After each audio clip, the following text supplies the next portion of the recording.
31페이지까지더라고요. 나머지는 지금 다 출력 걸어놔서 이따 쉬는 시간에 스테이플러랑 같이 드리겠습니다. 그리고 다음 주 수요일에 쉽니다. 맨날 말씀드릴게요. 다음 주 수요일에 쉴 거예요. 오늘은 무형자산부터 보겠습니다.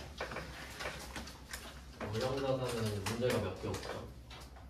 얘는 그 이론에 내기 좋은 주제라서 실무 문제로는 많이 없네요. 그래도 대충 좀 스토리는 알고 있어야 돼서 뭐 내용을 먼저 정리하고 문제 풀게요. 무형자산은 일상적으로 보기는 좀 힘들어요. 형체가 없으니까.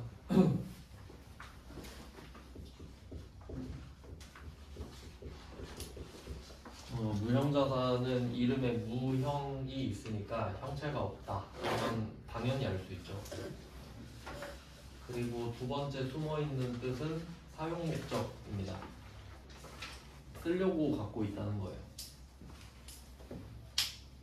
그다음 세 번째가 얘도 비유동자산에 소속돼 있으니까 오랫동안 쓴다? 뭐 이 정도? 세 가지가 기본적으로 있는 거고.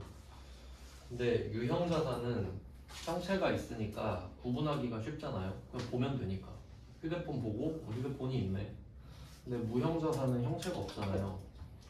그러면 우리한테 그나마 와닿는 게 있다고 하면은 뭐 예를 들어 포토샵 같은 걸 내가 써야 돼요.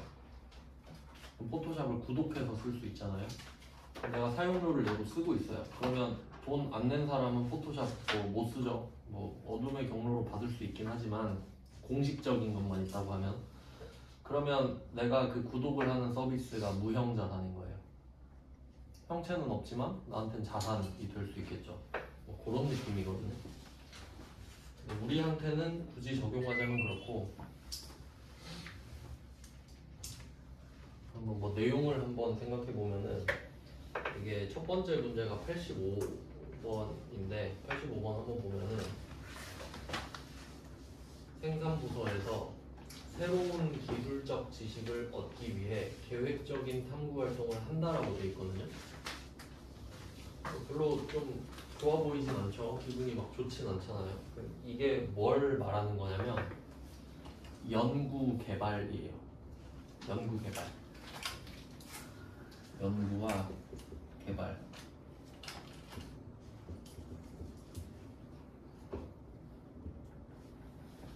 일단 연구와 개발은 별개인데 보통 합쳐서 말하죠. 그리고 이걸 줄여서 R&D라고도 많이 말을 해요. R&D. 뜻은 Research and Development죠.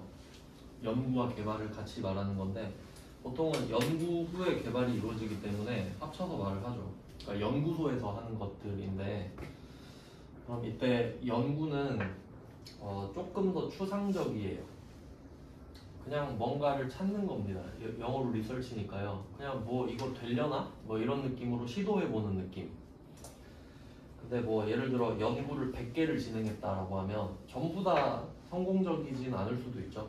그럼 그 중에 몇 개가 괜찮다 하면 그걸 가지고 개발하는 느낌이거든요. 그러니까 문구 자체로 이해하면 좀 어려우니까 그런 느낌만 갖고 있으면 된다 이거죠. 시도해봤다가 사이즈 나온다? 그럼 해보자.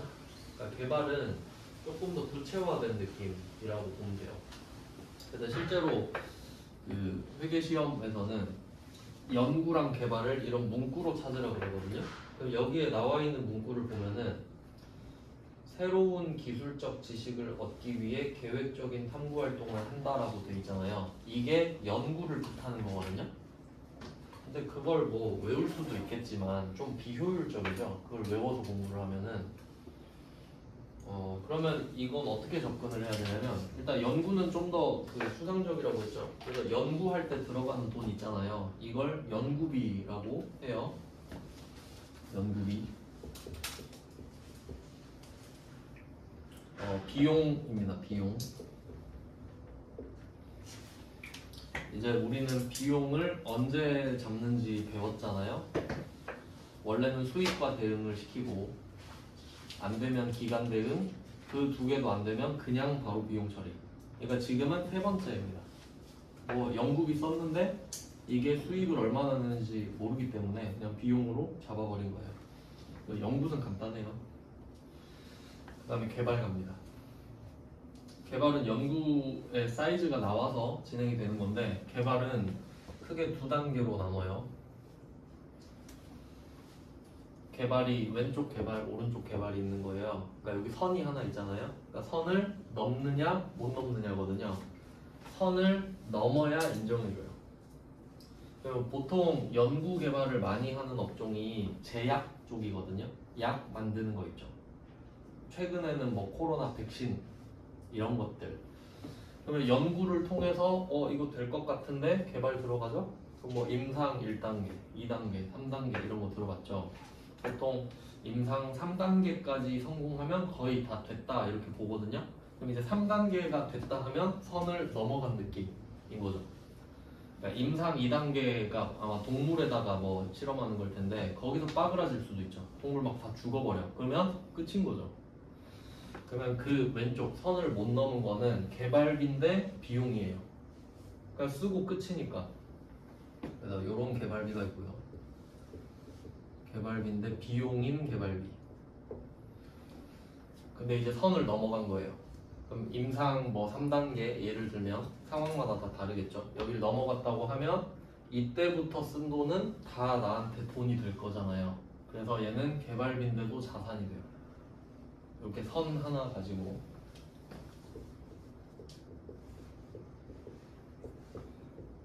그래서 그림으로 보면은 이런 느낌이에요. 시간 흐름상으로 봤을 때. 총 3단계로 구성되어 있는 거죠. 연구비, 개발비, 개발비. 근데 이때 제가 파란색으로 쓴 거는 말 그대로 일상에서 쓰는 연구할 때 쓴 돈, 개발할 때 쓴 돈이잖아요. 근데 이제 계정 과목으로 갈게요. 이 자산인 개발비가 계정 과목이 진짜 개발비고요. 선 넘은 거. 얘는 자산이에요.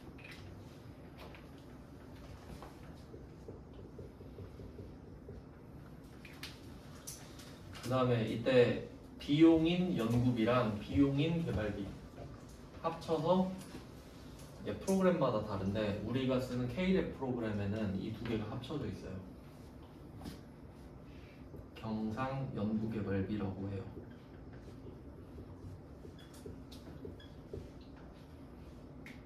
계정 과목이에요. 경상 연구개발비. 그래서 개발비 중에 비용의 성격을 띠는 게 경상개발비거든요, 원래. 근데 여기는 합쳐놨어요, 두 개를. 그래서 얘는 비용. 이제 이렇게 정리가 되는 거예요. 그러니까 연구와 개발로 나누는 게 아니라 비용과 자산으로 나눈다는 거죠. 그러면 이렇게 한 다음에 문제를 다시 보겠습니다. 이 정도 정리하고 85번 문제를 다시 보면은 이게 새로운 기술적 지식을 얻기 위해 계획적인 탐구 활동을 한다 이렇게 돼 있잖아요. 그럼 이게 연구 개발 느낌이네? 이 정도만 알면 돼. 연구인지 개발인지 몰라도 돼요. 왜냐면 밑에 보면은 이는 자산 인식 조건을 충족하지 못하였다. 얘가 하드캐리 하는 애거든요. 자산 인식 조건을 충족하지 못하였다 라는 말은 선을 넘지 않았다라는 뜻이에요. 그럼 답 끝났죠? 경상 연구 개발비 아니면 개발비잖아요. 자산 인식 조건을 충족했으면 개발비고 충족하지 못했으면 경상 연구 개발비죠. 이렇게 접근하는 게 훨씬 효율적이죠. 이 정도로 푸시면 됩니다. 그래서 여기서 특이한 게 이 개발비가 특이한 점이 두 가지가 있어요. 어떤 관점이 있냐면 우리가 자산이라는 거를 취득해야 되잖아요. 여러분이 갖고 있는 모든 자산은 취득한 거죠. 엄마 뱃속에서 갖고 나온 거 없잖아요. 그러면 내가 이 취득을 할 때 방법이 두 가지가 있단 말이에요. 매입하고 제조. 네, 거의 다 매입이죠. 우리가 제조할 수 있는 거는 몇 개 없어요. 지금 배운 게 제공품이랑 제품 정도예요. 근데 요것도 제조라고 하면 좀 이상하긴 한데 내가 가내수공업으로 만들 수 있죠. 연구소에서 만들 수 있잖아요. 개발해가지고. 그래서 제조가 가능하다는 점 하고, 두 번째는 이름이 개발비잖아요. 근데 자산이. 이 두 가지 특징이 있어요. 그러니까 직접 만들 수 있구나, 무형자산을 직접 만들 수 있고, 개발비는 비용, 이름이 비용 같잖아요. 근데 자산이라는 거지. 이 정도 구분하시면 됩니다. 네, 그래서 85번은 어떻게 푸는지 아시겠죠? 둘 중에 하나입니다. 그럼 얘는 경상 연구개발비죠. 그럼 비용이니까 500, 800이 또 있을 거란 말이에요. 85번 생산부터죠. 그래서 답이 500번 경상 연구개발비 쓰시면 돼요. 네, 당좌수표는 당좌예금 차감하시면 되겠고요. 네, 간단한 거는 안 쓸게요. 귀찮아서. 네, 85번은 개발비 맞습니다. 이게 가장 대표적인 그 무형자산의 계정 과목이에요. 개발비.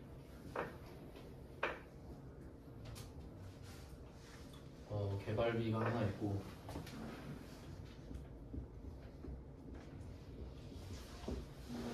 그리고 두 번째로 또 중요한 게, 이제 지우고 다른 거 할게요.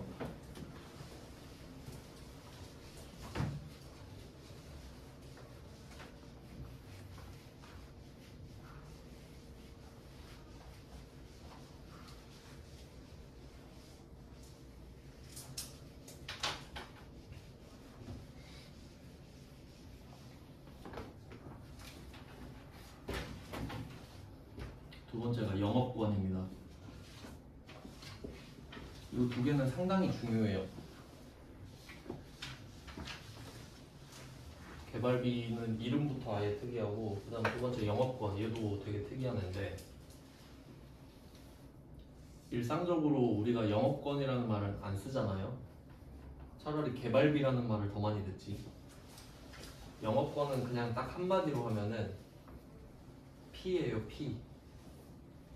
그 부동산 같은 거 이야기할 때 P가 붙었다 이런 말 들어봤죠? 프리미엄. 그 부동산이 와닿지 않으면은 그냥 뭐 나이키 신발 이런 거. 요새는 뭐 한물 가고 한 두물, 세물 정도 간 것 같은데, 그 나이키 범고래 막 이런 거 있죠. 그 검은색, 흰색 섞여 있는 나이키 신발 있잖아요. 그거 사고 싶은데 내가 못 살 수도 있잖아요. 그럼 더 비싸게 주고 사야 되죠. 그럼 정가보다 더 비싸게 주고 사잖아요. 그 비싼 부분 있죠? 그게 P잖아, P. 프리미엄이 붙은 거죠. 그게 영업권이에요. 그러니까 이 영업권은 전제 자체가 더 비싸게 사야 된다는 거지. 근데 뭐 우리가 지금 회사 이야기를 하는데, 회사에서 막 나이키 범고래를 P 주고 샀다 뭐 이러진 않을 거 아니에요. 그럼 여기서 그나마 예시가 되는 게 권리금입니다. 권리금.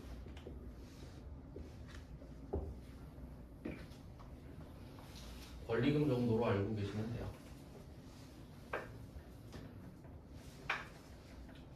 뭐 내가 가게를 하나 하고 싶은데, 뭐 빵집 하나 하고 싶다 해서 뭐 파리바게뜨? 거기는 SPC니까 안 되고 뚜레쥬르로 할게요. 뚜레쥬르 내가 하고 싶은 거예요.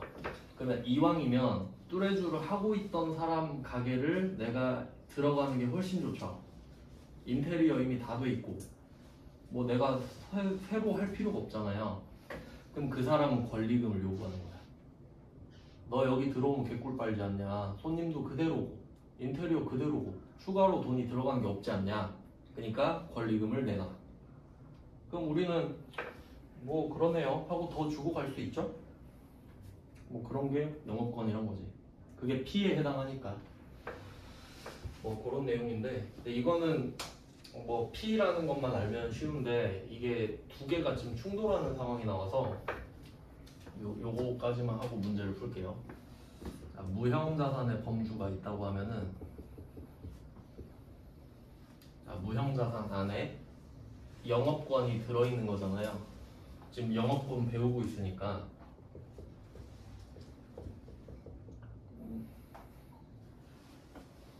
이런 느낌입니다. 그림으로 보면.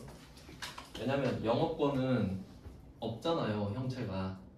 그럼 뭐 더 달라면 더 주는 거지. 그러면 이때 어떻게 말장난을 칠 수 있냐면, 이 무형자산은 내부적으로 창출할 수 있냐고 물어봐요. 회사 내부에서 창출할 수 있냐고.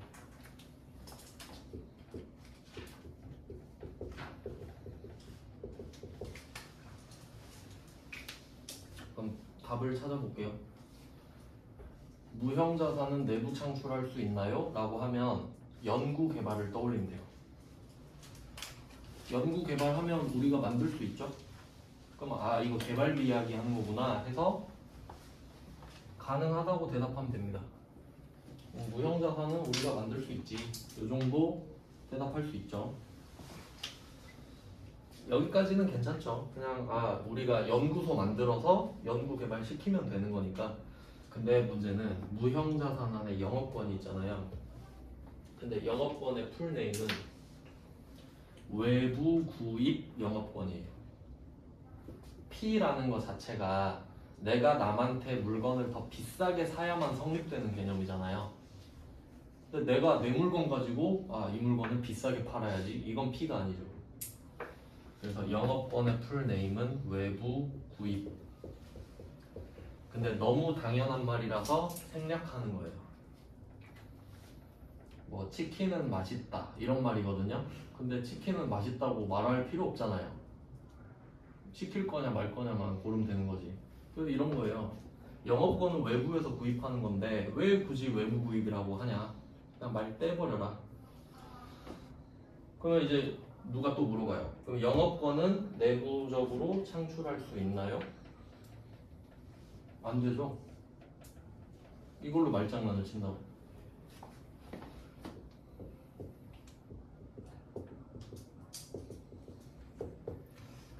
포인트는 요 정도예요. 그러니까 무형자산은 내부적으로 창출할 수 있습니다. 이렇게 딱 된 거야. 그럼 그래 맞아, 연구 개발하면 되지.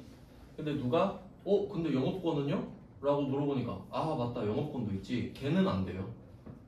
이런 느낌이란 거지. 근데 영업권 하나 때문에 무형자산은 내부 창출이 안 돼요 할 수는 없지.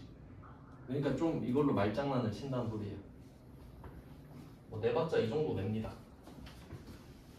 그러니까 이해를 해야 문제를 풀 수 있는 거라서 이 정도 보시고. 그래서 개발비 영업권이 중요한 이유 아시겠죠? 그 다음에 세 번째는 얘는 뭐 그렇게 중요한 건 아닌데 이름만 좀 봐놓을게요. 특허권입니다. 특허권은 그냥 이름 자체가 뜻이 다 들어있죠. 특별히 허락된 권리. 왜 나한테 특별히 허락된 권리냐? 내가 제일 먼저 만들어서 찜했으니까. 그 특허 출원 이렇게 성공하면 내 거죠. 그러면 그 아이디어를 나만 쓸 수 있고, 근데 내가 그게 상품화가 좀 어렵다 하면 삼성전자 가서 팔면 되지. 이제 그런 거 관리하는 사람이 변리사죠. 변리사가 그 보통 8대 4자라고 하잖아요. 변리사가 8대 4자 중에 평균 연봉이 제일 높습니다. 시험도 어렵죠. 그러면 특허권은 뭐 그런 정도로 보시면 되겠고, 제약회사에서 많습니다. 그 화이자 많이 들어보셨죠? 아마 그 백신 때문에 많이 들어보셨을 텐데, 원래 화이자가 뭘로 유명하냐면 비아그라로 유명해요. 원래 그걸로 유명한 회사예요. 그래서 그 특허 가지고 혼자 다 만들었잖아. 근데 그게 뭐 몇 년 전에 특허가 풀렸거든요. 그러면 다른 회사에서도 만들 수 있거든요. 그게 바이오 시밀러예요. 이제 특허 풀렸으니까 나도 만들자 할 수 있거든요. 근데 이미 돈은 다 벌어놨지. 뭐 그런 내용이에요. 특허가 법으로 보장해줘요. 그 다음에 뭐 네 번째는 소프트웨어 정보. 대충 뭐 요 정도 보시면 되고, 그리고 뭐 무형자산은 권리이기 때문에 눈에 안 보이잖아요. 무형자산은 보통 법으로 보호를 받거든요. 그래서 권리니까 권자로 끝나요. 보통 땡땡권이라는 거죠, 이름이. 그래서 어차피 이름을 다 못 외우잖아요.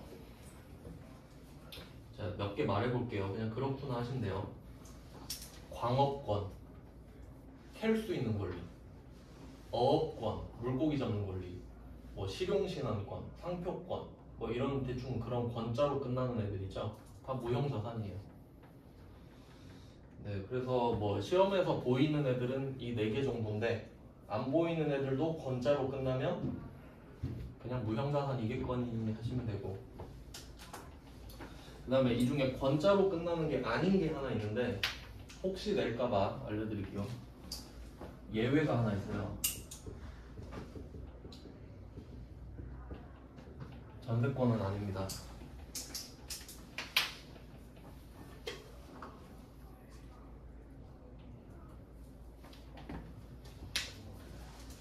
사실 이건 그 우리 시험범위에 내면 안 되는 건데 제가 본 적이 있어서 말씀을 드려요.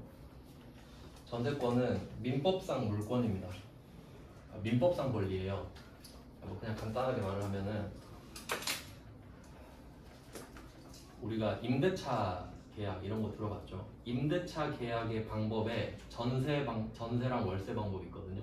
근데 전세권은 그 전세랑 상관없어요. 다른 거예요. 그러니까 이 전세권은 뭐냐면 여러분이 만약에 그 남의 집에서 살고 있어요. 보증금 내고. 근데 주인한테 전세권을 설정해 달라 그래. 그럼 해주면 내가 전세권자가 되거든요. 그럼 보증금 떼일 수도 있잖아요. 우리가 보증금 맡겨놓으면은. 그럼 보증금을 만약에 얘가 안 줄라 그러잖아요. 그러면 그 집 있죠. 그거 경매로 넘길 수 있어요. 그게 전세권이에요. 그러니까 민법상 권리. 그러니까 우리 시험과는 좀 상관없어 보이죠. 그래서 그런 것 때문에 전세권은 민법상 권리니까 여기서 말하는 권리랑은 조금 다른 거여서 참고로 하나 알고 계시고. 86번 볼게요.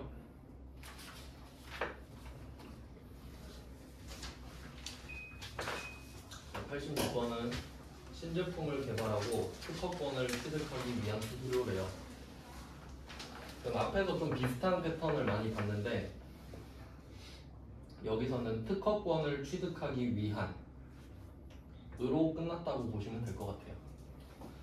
특허권이라는 자산을 취득하기 위해 돈을 쓰고 있습니다. 그래서 답이 특허권이에요. 그러니까 이제 패턴이죠, 패턴. 그리고 혹시 모를까봐 무형자산으로 처리할 것 돼 있죠. 네, 특허권을 쓰라는 말이고요.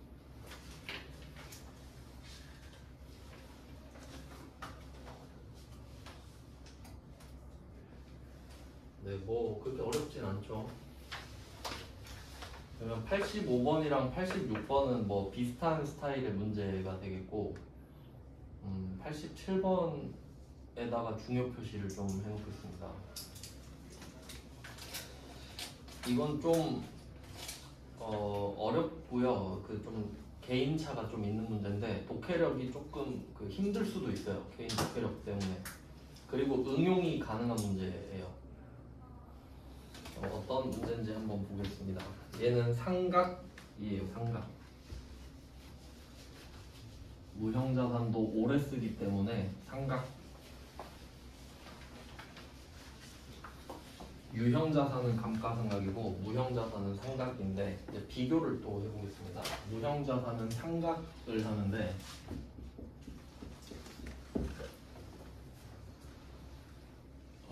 그 유형자산 할 때 제가 방법 딱 2개 알려드렸거든요. 정액법이랑 정률법. 근데 방법이 더 많아요. 뭐 내용연수 합계법 그리고 뭐 생각 안 나네. 뭐 하여튼 많이 있는데 그럼 유형자산 같은 경우는 삼각 방법을 자기가 꼭 결정을 해야 되거든요. 내가 골라야 돼요. 근데 무형자산 같은 경우는 고르지 않아도 되거든요. 차이를 좀 말씀을 드리면은, 자, 무형자산 상각의 특징을 좀 적어볼게요. 첫 번째는 합리적인 상각 방법을 고르면 돼요.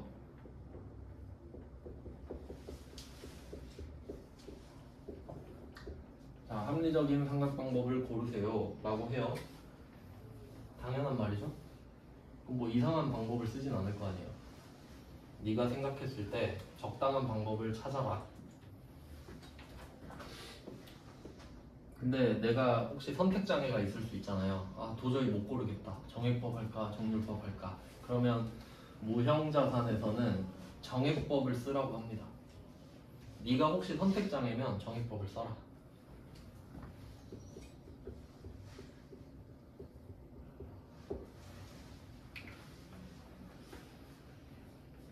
네, 이게 유형자산이랑 차이거든요.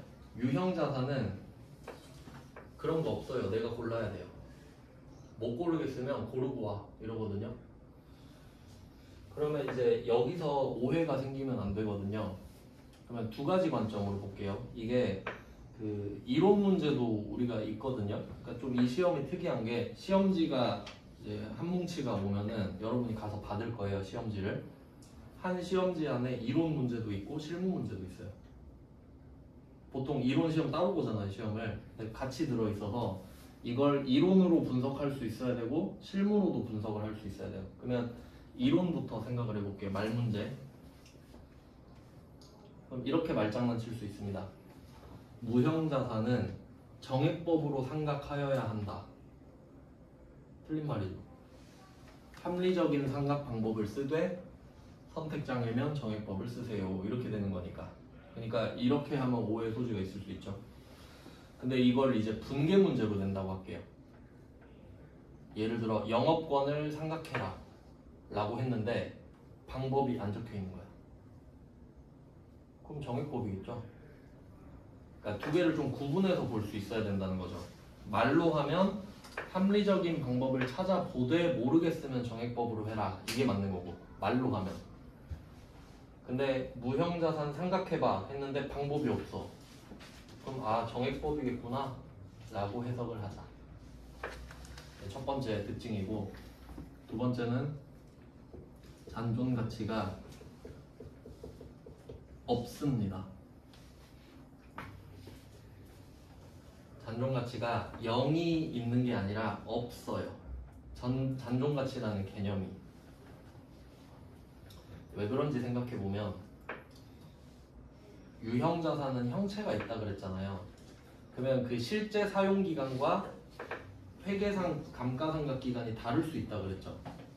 그러면 그 괴리를 맞추기 위해서 잔존 가치라는 개념이 있어야 된다 그랬죠. 1,000원 남기고 계속 쓰거나 그런 식으로. 근데 무형자산은 법으로 보호를 해주는 게 일반적이잖아요. 그럼 만약에 내가 특허 20년 받았어. 그럼 20년 후에는 없잖아요. 그러니까 그냥 잔존 가치가 없어도 상관없지. 없는 게 맞죠. 원래 없는 거니까. 그래서 얘는 잔존 가치가 없어요. 그러니까 안 알려주는 게 일반적이지 없으니까. 그래서 이 두 가지를 알고 계셔야 돼요. 삼각 이야기 나오면. 무형자산입니다. 삼각은. 그러니까 이 부분이 유형자산의 감가상각이랑 다른 점이에요. 그럼 이 정도 확인하고 87번 문제를 풀어보겠습니다. 87번 결산일 현재 무형자산인 영업권. 근데 영업권은 원래 무형자산이죠. 그리고 결산일이니까 상각을 해라 이 말이에요. 그리고 상각방법 보니까 정액법 써있죠. 그럼 이거는 정액법을 고른 거예요. 근데 여기에 상각방법 정액법이 없어도 정액법으로 해석을 해야겠죠. 네, 그 정도까지 알고 계시면 되고, 그리고 여기에는 잔존 가치가 없잖아요. 없으니까요. 그러니까 이 정도 알고 계셔야 된다는 거지. 자, 그리고 이 문제가 되게 긴데 제가 시간 순서대로 다 써볼게요. 여기서 15년 1월 1일은 삭제요. 영업권을.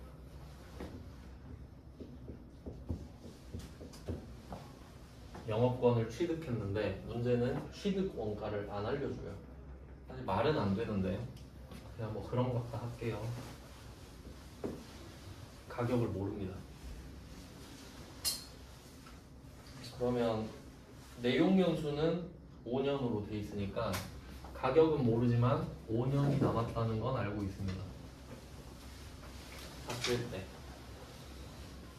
1월 1일로 냈다는 거는 뭐 혼란스럽게 하고 싶지는 않다는 소리죠. 그냥 1년 풀로 하면 되니까. 그러면 시간이 지나서 2015년 12월 31일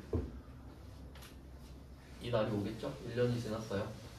그럼 우리가 금액을 모르니까 얼마를 하는지도 모르잖아요. 근데 확실한 건 상각을 한번 했겠죠.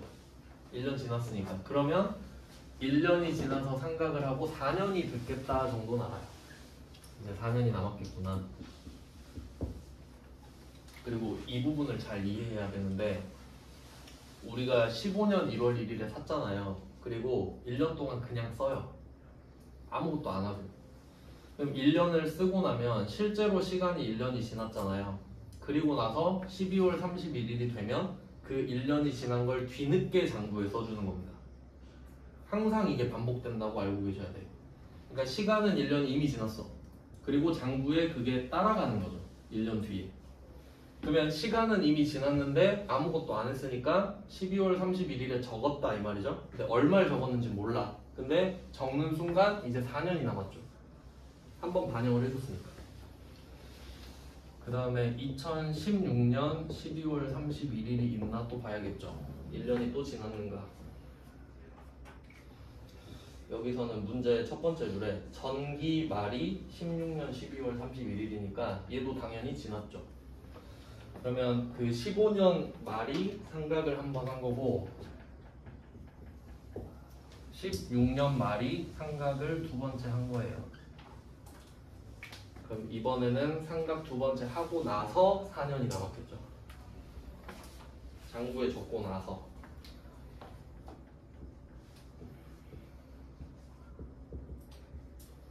자, 여기까지는 이미 되어 있는 겁니다. 여기까지 팩트예요.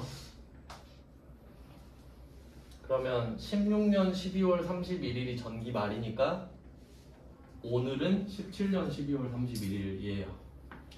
결산이라고 했으니까.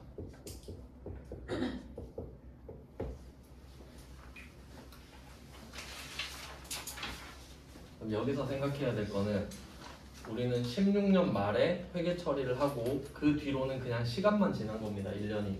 그리고 지금 장부에 적을 거예요. 안 적었단 소리예요. 그러니까 얼마를 적을 거냐고. 그러면 힌트를 최대한 좀 얻어보면은 지금 장부상으로는 3년이 남아있어요. 그리고 이때 미상각 잔액 있죠. 상각이 비용화라고 말씀드렸어요. 그러니까 무형자산으로 사왔는데 시간이 지나면 없어지니까 그걸 비용으로 바꾸는 게 상각이잖아요. 그러니까 그게 상각인데 상각을 하지 않은 게 미상각 잔액이겠죠. 그러면 지금 두 번 날렸죠. 장부상으로. 두 번 날리고 세 번 남은 금액이 1,500인 거 아니에요. 그럼 1,500만 원이 남아있어. 이거 16년 말에 회계 처리하고 나서 1,500에 3년이 남아있죠. 그래서 500만 원이에요. 답이. 정액법이잖아요. 16년 말에 회계 처리를 하고 1,500이 남고 3년이 남은 거예요. 그러니까 잔액이라고 하겠지. 그럼 이때 1,500을 3으로 나누면 500이잖아요. 500만 원. 그럼 그걸 지금 해줘라 이 말이죠. 그럼 오늘 세 번째 상각하라는 소리죠. 그래야 맞잖아요. 우리 3년 지났으니까 지금. 그러면 역으로 추적하면 상각 1번이랑 상각 2번도 500만 원씩 했겠죠? 네, 이렇게 돼요. 그래서 지금 물어보는 건 금액인 거예요. 500만 원. 그래서 얘도 회계 처리를 할 필요는 따로 없고요. 그냥 500만 원이라고 적어놓으면 됩니다. 이건 결산 때 입력하는 법 알려드릴게요. 안 해도 되는 건 저는 안 하거든요. 네, 무형자산은 요 정도가 나왔습니다. 출제율은 굉장히 낮아요. 실무 쪽에서. 근데 무형자산은 이론에서 잘 냅니다. 아까 제가 적어드렸던 포인트들 이렇게 잘 내거든요. 네, 이렇게 하면 무형자산은 좀 간단하게 끝났고요. 네, 기타 비유동자산입니다. 얘도 두 개밖에 없어요. 사실 근데 얘는 계정 과목이 하나예요. 한번 볼게요. 88번. 사무실로 사용하기 위해서 센타프라자랑 임대차 계약을 체결했다. 그럼 이게 상황을 생각해 보면 임대차 계약은 차임 여기서는 월세 정도로 해석할게요. 월세를 걸고 빌려주고 빌리는 계약이거든요. 그러니까 돈이 왔다 갔다 하는 계약이란 소리예요. 그러면 이때 우리가 빌려주는 입장일 수도 있고 빌리는 입장일 수도 있잖아요. 어떻게 아냐? 사무실로 사용하기 위해라고 했죠. 내가 빌리겠지? 뭐 이 정도는 상식적으로 접근하시면 되고, 그래도 모르겠다 하면은 보증금을 지급했다 보고 알아야 되죠. 내가 건물주인데 보증금 주고 있진 않겠죠. 그럼 보증금을 주고 있으니까 내가 임차인이구나, 이 정도 파악을 해야 돼요. 나는 임차인이에요 지금. 회계 처리를 해볼게요. 일단 좀 애매한 주제, 좀 헷갈리는 주제가 나오면은 항상 돈이 들어오거나 나가는 걸 먼저 쓰면 돼요. 그럼 여기서는 2천만 원이 나가는 거잖아요. 그러면 대변에 일단 쓰면 되지. 확실한 것부터. 그러면 당좌수표 발행 지급하면 당좌예금. 이제 좀 자주 보이죠. 당좌예금 2천. 차감시켜요.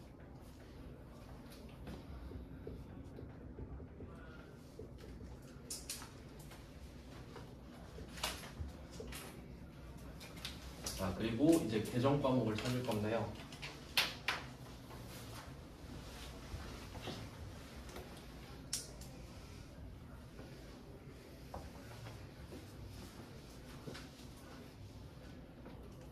그럼 지금 빌리는 거랑 빌려주는 걸 생각해 볼게요. 관련된 계정 과목을 다 써보겠습니다.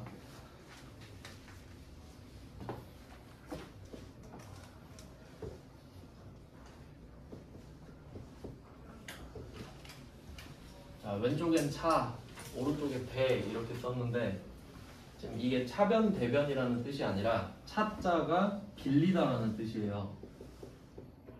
한자 뜻 자체가. 대자가 빌려주다라는 뜻이고요.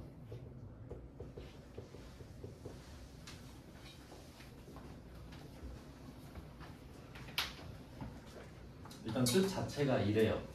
그러니까 뭐 예를 들면은 여러분이 뭐 책을 빌리러 간다고 할게요. 도서관에. 근데 나 책 대여하러가 책 대여해 이런 말을 쓴다고 할게요. 책을 대여하다. 그럼 이 말은 도서관밖에 못 쓰는 말이에요. 알겠어요? 내가 지금 책을 빌리러 가는데 나 책 대여하러 가. 이건 틀린 말이야. 대자가 빌려주다라는 뜻이니까 애초에. 근데 뭐 일상생활에선 구분을 안 하지만 여기선 구분을 한다는 거죠. 그러면 여기 관련된 계정 과목이 일단 지금 배운 것 중에 대여금, 차입금 나왔잖아요.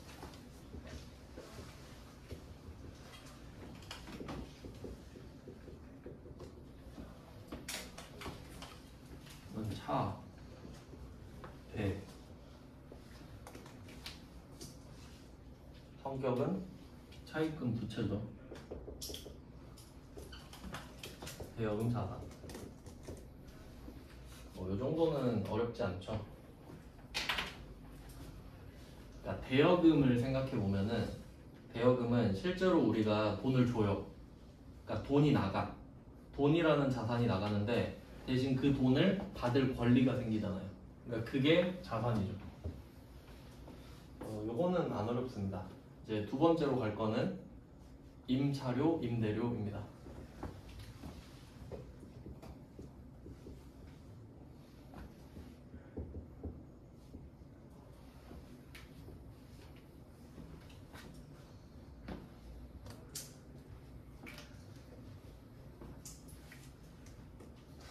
임차료, 임대료. 그러면 임차료라는 말은 빌린 대가, 그러니까 빌려서 사용한 요금이라는 뜻이거든요. 그럼 이건 임차인이 쓰는 말이죠. 제가 빌렸으니까 요금을 낼게요 라는 말이죠. 그래서 얘는 비용이에요. 임차료는 그냥 비용인 거지. 내는 사람이 이 말을 쓰니까.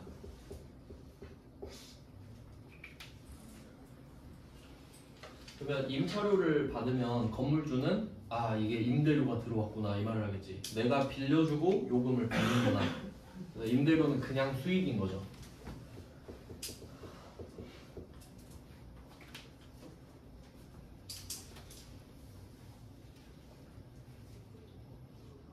여기까지는 딱히 헷갈리는 게 없거든요. 이제 마지막 3단계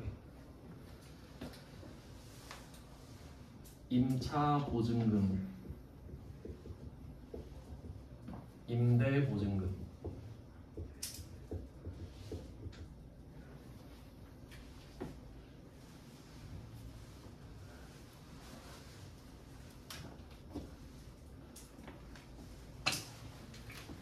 임차 보증금, 임대 보증금. 그럼 얘는 한 단계 더 생각을 해야 되거든요. 얘는 두 개를 끊어서 생각해야 됩니다. 임차 보증금, 임대 보증금.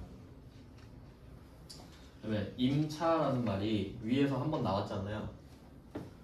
그러니까 얘 둘은 같은 사람이에요.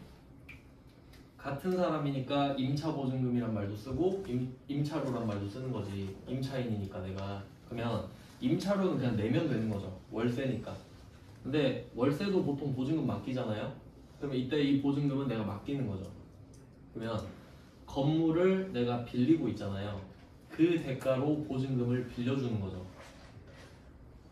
건물을 빌려주셨으니 돈을 빌려드릴게요. 이게 보증금이잖아요. 그러니까 여기서 이 보증금은 내가 빌려준 거죠. 건물은 빌렸지만 돈을 빌려주고 있잖아. 그러면 이 보증금은 받아야겠죠. 나중에 그 자산 받을 돈이니까.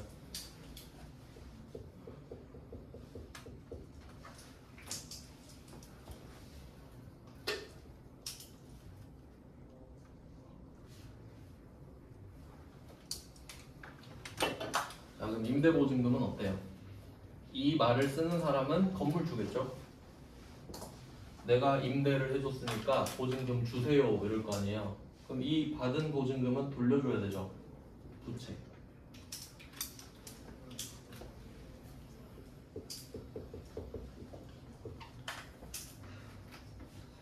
그래서 지금 차자 들어가는 거랑 대자 들어가는 거 다 짰어요. 이렇게 하고 나서 이제 답을 찾는 거예요. 지금 우리 임차인이죠. 보증금 맡기고 있죠. 그리고 우리는 건물은 빌렸죠. 보증금은 맡기죠. 임차 보증금.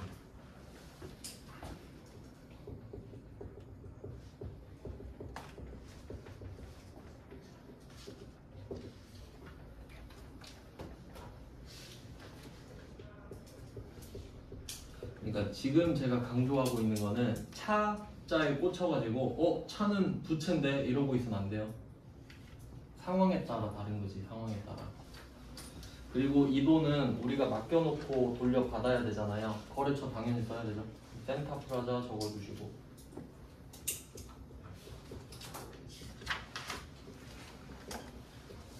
네, 여기까지 해놓고 이제 자산 끝났거든요. 네. 밑에 거도 하나 있군요. 좀 쉬다가 마무리하고 부채로 넘어갈게요.